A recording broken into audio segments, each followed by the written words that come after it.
If you're voting in the primary starting February 20th through March 5th, and you don't know how justices of the peace affect your and everyone's everyday lives, watch and share this video. When the average person views their ballot, hopefully before they get to their polling place, they're going to see a lot of offices to vote for in the primary. President, senator, state rep. Some of these are a little more obvious to the average person, but some are a little more confusing, like railroad commissioner. And why are there so many judges to vote for? Some people view this and think, it's so overwhelming, it doesn't matter who I vote for. Oh boy, this is wrong. I gotta tell you, this is exactly how a lot of tenants and low-income households end up in very perilous situations. So to clear this up for everyone hitting the polls this month, I want to tell you exactly what a Justice of the Peace does and how they affect you and your community.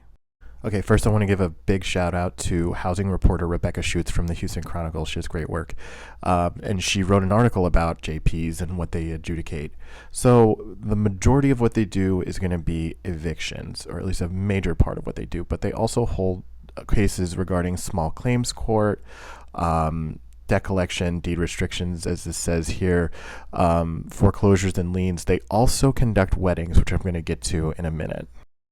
And if you're wondering what it takes to become a Justice of the Peace, well, unlike other judge roles, you don't have to be an attorney or have a legal background to become a JP.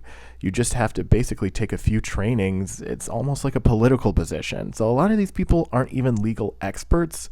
They're just running for office. Remember how I mentioned that JPs can perform weddings? That is true.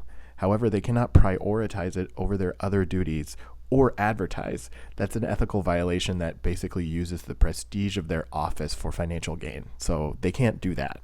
But again, they perform so many duties that many of these violations or rules are not really well known.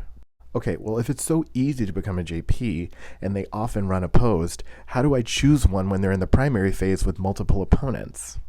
That's a great question. So I can't tell you who to vote for, but I can tell you where you can get all the information that you would need to learn about each candidate, and it's important that you do seek out that information. So here's a few places.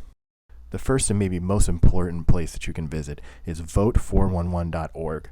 All you have to do is enter your address and your entire ballot is there. Democrat, Republican, both. You can see every candidate who's running, and they have a questionnaire to see what they stand for. So this is an incredible resource that you should absolutely visit before you visit any polling place.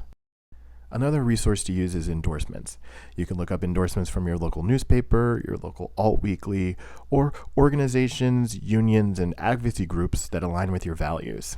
Typically, if you're unsure about a candidate, you can visit their official website and it'll have all of their endorsements on the page. So it'll see if those groups align with your values, and maybe that's something that'll nudge you in one direction. And then you can actually look up those organizations themselves, and they'll have a whole ballot of people that they endorse. And that's like another way that you can find people who you think might align with your values. So again, Justices of the Peace are an essential part of our legal ecosystem, certainly for tenants and low-income households. I want to thank you all so much for sticking around and watching this whole video. And if this is information that you already knew, then please share it with people who may not know. This is really critical, and as we go through this early voting cycle, it's important that we pay attention to everything that's on our ballot. Thanks, y'all.